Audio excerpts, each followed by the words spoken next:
Hello, and thank you for joining us for today's lunchtime presentation by Hendricks Wealth and Estate Management. Our subject for today is 10 budget killers to avoid.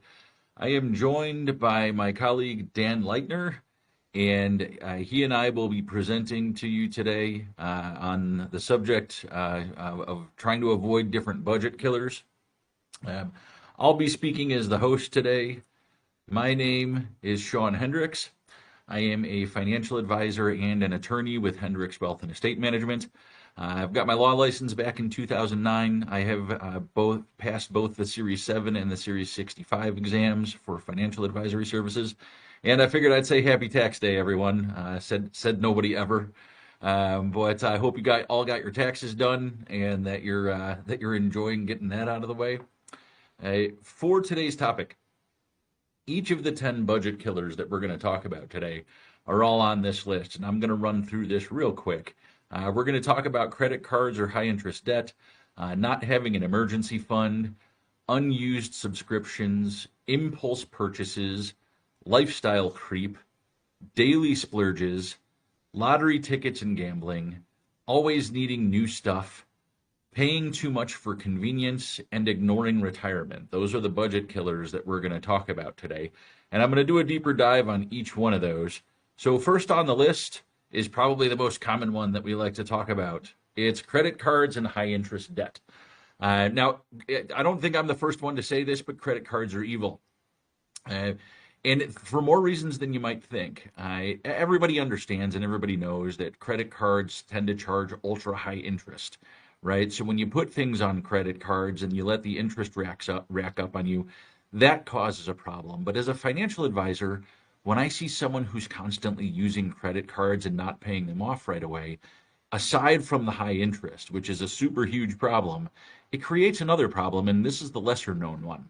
And if someone makes $70,000 per year and they then put $30,000 a year on a credit card, they're not living a $70,000 a year standard of living. They're living a $100,000 a year standard of living. So if they want to pay off that credit card, they have to flip it and they have to do the opposite the next year. And that's really, really hard to do.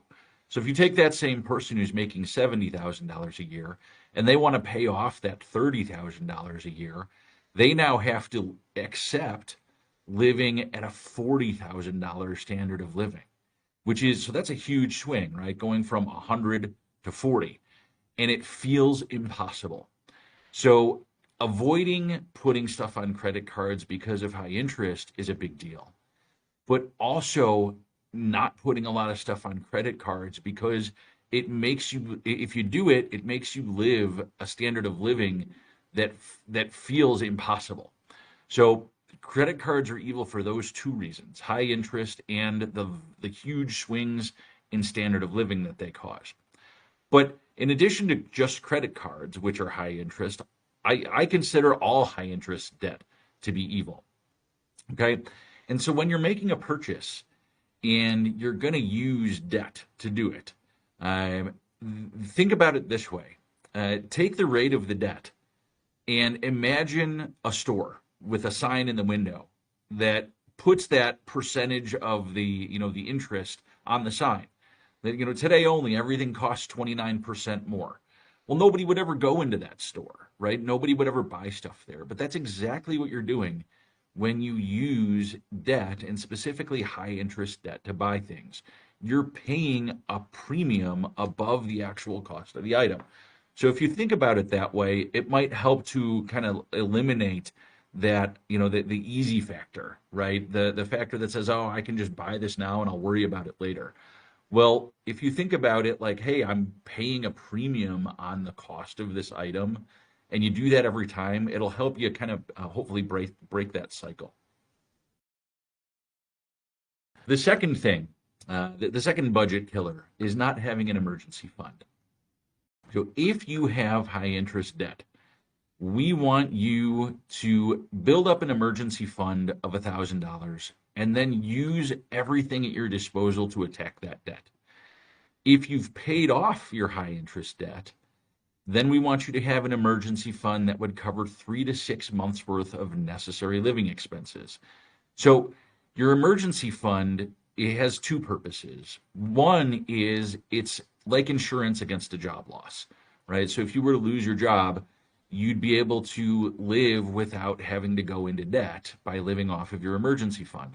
But then it provides a second purpose. Your emergency fund acts like an insulator against having to use credit cards for unexpected expenses. So if the transmission breaks, or if the furnace breaks, or if something happens where you need to pay cash for something, you can use cash from your emergency fund. You cannot pay any interest on it. There is no interest because you're not putting it on a credit card. And then once once that item has been paid for, replenish your emergency fund. It's a lot easier to replenish your emergency fund than it is to pay down an equivalent amount on a credit card that's charging you interest every month. So the first step is, if you have high interest debt, build up that $1,000 emergency fund. Once you pay down that high interest debt, which is no small task, but once you get there, then we want to expand your emergency fund to 3 to 6 months worth of living expenses, and that will help you avoid the credit card or high interest debt trap. Those first two, by the way, are very closely linked. Credit cards and emergency funds, those are intentionally number 1 and number 2 on my list. Going to number 3 on the list is unused subscriptions. This one is becoming much, much more common. Unused subscriptions are, if you've ever buy anything now, it seems like almost always the company that you're buying things from, hey, do you want to create a monthly subscription out of this? These are like little budget vampires. Every little subscription that you sign up for, it drains your money every month. And the companies that do these things try to entice you, like, oh, get 20% off if you sign up for a recurring monthly order. They want to make it so that they offer you some sort of incentive, because they are hoping to get into this pile of unused subscriptions that you just ignore every month. And so these recurring monthly services or automatic shipments, streaming services are a biggie. Grocery delivery is a biggie. Anything that you can order, like heck, even like online services now. Things that I even still use when I'm buying things. I've noticed now that when you go to pay, there's an option like, hey, do you want to sign up for this every month? These things creep up on you, and they can add up to a lot of money every month. So the way that I use, the method I use is I look at my bank statement every month, and anything that looks like a monthly recurring charge, I audit it. I figure out, hey, what is this? Am I still using it? Do I need it? And I actively seek to get rid of those every month. So auditing is super important to help make sure that you're not using, or that you're not paying for unused subscriptions. And this is something that I've even fallen victim to. I have a cable service at my house, and yeah, I'm the guy who still uses cable. But my cable subscription actually includes some monthly streaming services, and I didn't realize it. So I was double paying for some streaming services just because I wasn't paying attention. So that audit helped me figure it out. I would encourage you to do the same. And before you agree to sign up for a service that involves any kind of monthly recurring charge, just a really easy thing is to multiply that amount by 12. All right. That thing that you want right now, where you think, hey, it's only $25 a month. Well, that sounds a lot worse when you say, hey, it's $300 a year. So before you sign up for a streaming service, because there's some movie that you want to watch, right? And so you sign up for the streaming service and you think, it's $25 a month. Well, chances are, if you're like most people, you're going to forget about that, and you're going to pay $25 a month. So that movie that you just wanted to watch on that one streaming service, it becomes less appealing if you think it's going to cost you $300. Another tip with this is, if you're going to sign up for a monthly service, make sure that you know how to cancel before you sign up, because a lot of services will automatically renew every month, meaning they'll just keep renewing indefinitely. And if you want to cancel, sometimes there's even a cancellation penalty. So just know what you're getting into before you sign up, and actively seek to get rid of unused subscriptions. And they always show up in your bank account, right? Because you got to pay for them somehow. So your monthly bank statement is a really good place to check for these. Along similar lines, unused subscriptions are usually the result of impulse purchases, but impulse purchases themselves are a budget killer. So, a good example of impulse purchases is if you're going to the grocery store and you have let's say you have your grocery list, right? But you see something in the front of the store and it's like, oh, I forgot about that, or I really want that, and you grab it. That's an impulse purchase.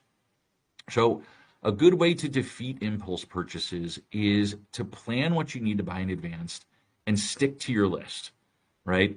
Stores or online retailers love to put things that are good candidates for impulse purchases in really, really obvious places so that it's just the kind of thing that you're going to grab as you walk by. Or it's the thing that pops up in a window when you're shopping online. Like, oh, hey, I see you bought this. Don't you also want this?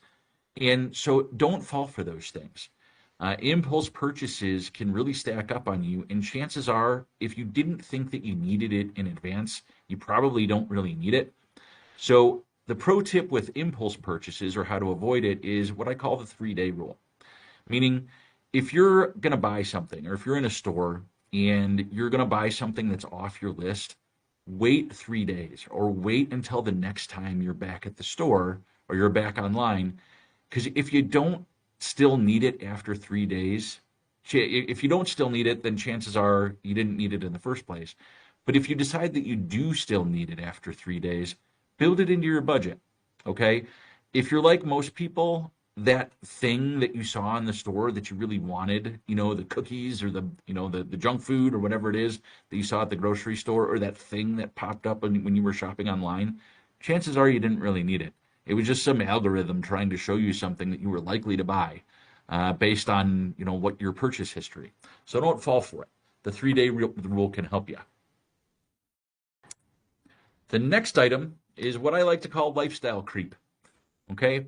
Lifestyle creep is the bad habit of spending more as your income increases, which in turn causes things that used to be luxuries to be viewed as necessities.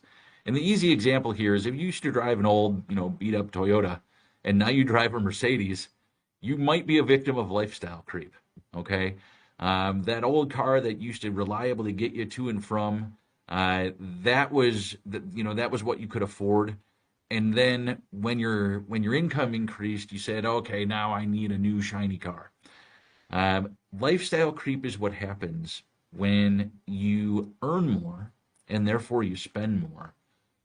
But the things that you're spending more on don't necessarily do a better job for you than the old thing, meaning that new car, it's still just getting you from A to B.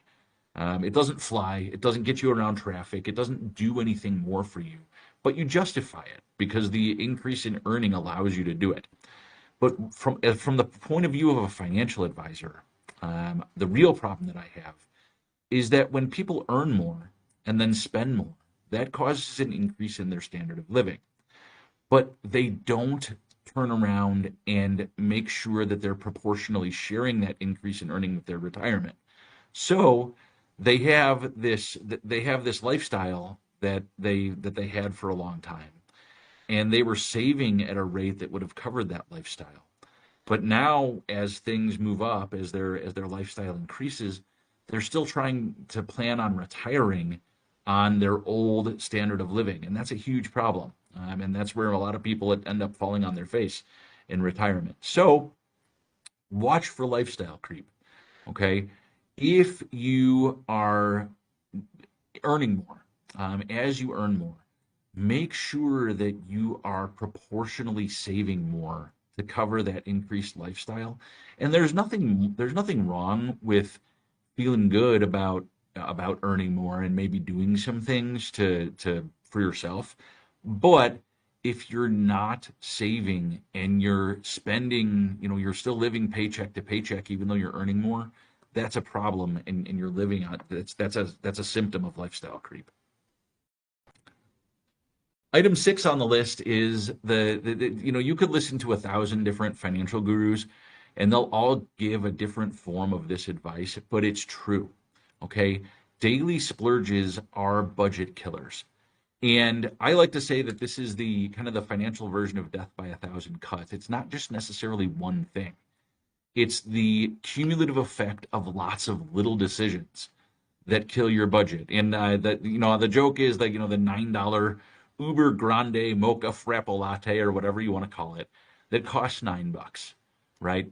If you're doing that every day, that daily habit costs you $3,285 a year. Or spending $15 on lunch 5 days a week. That's going to cost you $3,900 per year. Giving up those two things alone could just about fund your Roth IRA for the entire year. So it's not always, or like the recent example was, avocado toast, right? It's not the avocado toast. It's not the $9 coffee. It's the doing that one time, but doing that or some different version of that every single day. Those things that you spend money on every single day, and it could be a coffee one day and an avocado toast the next day, and it could be, a fast food meal the next day. But it's those habits. The bad habits are what get you with these daily splurges. So if you could give up those daily splurges, and by giving those things up, you could really, really advance your savings or your retirement. It's probably a good idea. And if you happen to be spending on those daily splurges on things that are unhealthy for you anyway, like the ultra high calorie coffee drink or the lunch burger. If your financial advisor and your doctor would probably both tell you that it's a good idea to give those things up, then it probably actually is a good idea. And it's probably good for your health anyway, both your physical health and your financial health. The next item on our list, number 7, is lottery tickets and gambling. And I put those two things in the same category. And I put together a list here of things that are more likely to happen to you than winning the lottery or winning like the big lottery. Getting struck by lightning twice is 1 in 19 million. Becoming president of the United States, 1 in 32.6 million. Or getting killed by a cow, 1 in 112 million. And the really funny thing, I shouldn't laugh, but the funny thing about getting killed by a cow, or I had to laugh when I thought about that, is there's people that don't live anywhere near cows. Right? If you're a person who lives on the 30th floor of a high rise in a city, you're still more likely to get killed by a cow statistically than winning the lottery. Now, so all of these things are more likely than winning Powerball. And these are just illustrative examples, right? It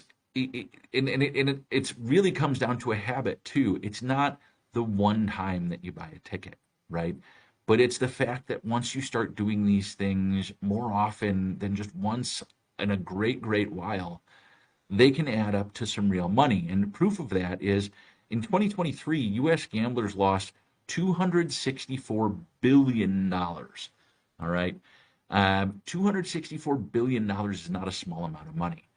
And the proof of this is that, casino operators don't build cities in the middle of the desert by losing money. So if you have a habit of buying lottery tickets or a habit of gambling, if you can get rid of those things, a lot of people could do themselves a lot of good by stopping buying those things and either putting that money towards their high interest debt or using those funds to add to their emergency fund or putting that money towards retirement. Those would all be much better uses of those same dollars. Budget killer number 8, needing new stuff. The brand new car, the latest cell phone, or brand new clothes. You know what all those things have in common besides generally being expensive? They all depreciate. They're all not going to be worth very much in 5 years. So when you spend big money on a depreciating asset, that's always going to be a bad move. And if you happen to be doubling up, meaning, and you're doing what a lot of people do, you're putting those, you're going into interest-bearing debt on those things, like a high-interest loan for the new car, putting a new phone or new clothes on a credit card, right? Then you're losing twice. you're paying interest, sometimes high interest, on a depreciating asset. So therefore, you're losing twice. So that new stuff that you might feel like you need to have, it really can, from a financial standpoint, really, really hurt you. And in my book, that would be like losing twice in choosing to do so. So if don't be a double loser. You don't always need the brand new flashy car. You don't always need the latest and greatest cell phone. Okay, cell phones, especially in my book, cell phones that are a generation old and can be purchased for half the price or two generations old, they can all do the same stuff. They can take pictures, they can check your email, they can do all the same stuff. It's just that 2 nanoseconds of being faster is not the kind of thing that anyone will notice. And as far as like new expensive clothes, I mean, none of us are, runway models. Well, maybe a couple people watching are, and I hope you are. But generally, you don't need new and flashy clothes to do the things that you need to do in your life. So don't get suckered into paying high prices for things that you don't really need. Item number 9. This one it's probably going to be higher on the list as time goes on, but paying too much or paying more for convenience. And what I mean by this is we live in a world now where time is always at a premium, right? So the doing things in a way that seems inconvenient to save money, just sometimes it can feel too burdensome. So paying, $6 for a gallon of milk at the gas station, or my favorite addition to this list is using a delivery service to get fast food delivered, right? Because again, eating fast food is kind of a no-no. But then a double no-no is paying a whole bunch of money to have that fast food delivered, or just spending a lot of money, you know, more often than just every once in a great while to go out to dinner because preparing food at home is too time consuming. The average millennial, according to CNET, earned about 4,100, or the average millennial spent $4,154.40 per year on food delivery or dining out. According to Yahoo Finance, the average millennial's income was about 4,500 per month. So the average millennial who was dining out or ordering out a lot was losing about a month's worth of income just by doing those things. And I'm not trying to pick on millennials. It's just that a lot of times the convenience services that I'm talking about are most frequently used by the younger generation. So it is also the younger generation who is most at risk for needing to pay down debt and not having the means to do so, or needing to start saving for retirement and not to do so. So not trying to pick on the younger generation, trying to help the younger generation with this one. The convenience things that are habits that you use without thinking about it could literally be costing you a month of your, of your earnings each year. And then number 10, the number 10 budget killer. Of course, we are financial advisors and we help people plan for retirement. So I couldn't not throw something in there on this list about retirement planning. But ignoring retirement is a huge budget killer. If you fail to set aside money for retirement early on, you then have to sacrifice more to catch up later. It's pretty common for people to think that they can, I'll just wait until I earn more money, and I'll be earning more money in the future. But there are some problems with that logic. Number one is that's not guaranteed, right? It might take longer than you think. Number two is that bad habits are really hard to break. It's really easy once you start putting something off to keep putting it off. Finding excuses is always going to be easier than finding reasons, meaning if you procrastinate doing something, and you'll always find an excuse to procrastinate it. And then the other faults in the logic are just because you earn more later in life doesn't necessarily mean that you're going to have more money, right?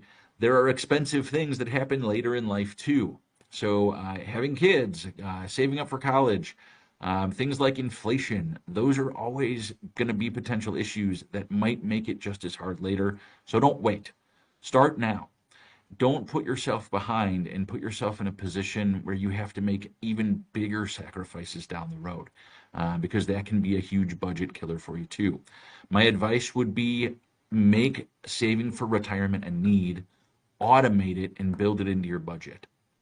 The opportunity cost of waiting is huge, so make retirement saving a need instead of a want. So all of those things that we've talked about, all of these budget killers on this list have something in common. They all relate to good habits versus bad habits. So, forming good habits like saving up an emergency fund, saving up cash for purchases instead of using credit cards, and committing to saving for retirement will benefit you in the long run. Bad habits like spending impulsively, failing to plan for big purchases, using credit cards, or incurring high interest debt, or gambling will hurt your long term financial health. So, if you plan for big purchases, audit your bank statements to make sure that all of your expenses are necessary, and then commit to saving for the future. Call us to let us help. It's literally a big part of what we do. So I will go ahead and give it a moment to see if there are any questions that come up. So if anybody has any questions, feel free to submit them through the Q&A. If you're watching this as a recording instead of watching it live, I would encourage you to reach out to us. Either call the phone number on the screen, 847-428-3997. Go to our website, email us at info@hendrickswealth.com. Any one of those ways you can reach us if you have any questions about this or any other questions really about matters relating to financial advising and retirement planning. So I haven't seen any questions come in, so we'll give it another 10 seconds or so. Also, during this time, while we're waiting for a question or two to come up, I know that we have another couple of lunchtime presentations in the next weeks. They're going to be on Wednesday during lunch each week. Next Wednesday is Dan talking about protecting your family without overinsuring them. And then our colleague Tom Anderson will present the following week, talking about the 7 most common 401k mistakes and how to fix them. So, and you can also always go to our website, the events page on our website, and you'll be able to see what presentations are coming up. You can also access information about past presentations as well. So, with no questions having come in, I will tell you thank you very much for attending. If you would ever like to meet with us or to request an appointment, again, you can reach out at info@hendrickswealth.com. You can reach our Illinois line or our Florida line right there, or to register or get information about future presentations, please visit www.hendrickswealth.com/events. With that being said, I think that covers everything. Dan, you have anything you wanted to add? We're all good. No, I'd say nice job, Sean, and I hope everybody enjoyed the presentation, and we'll see you next week. Yeah, thank you all very much for watching, and I hope you all have a great afternoon. Thank you very much.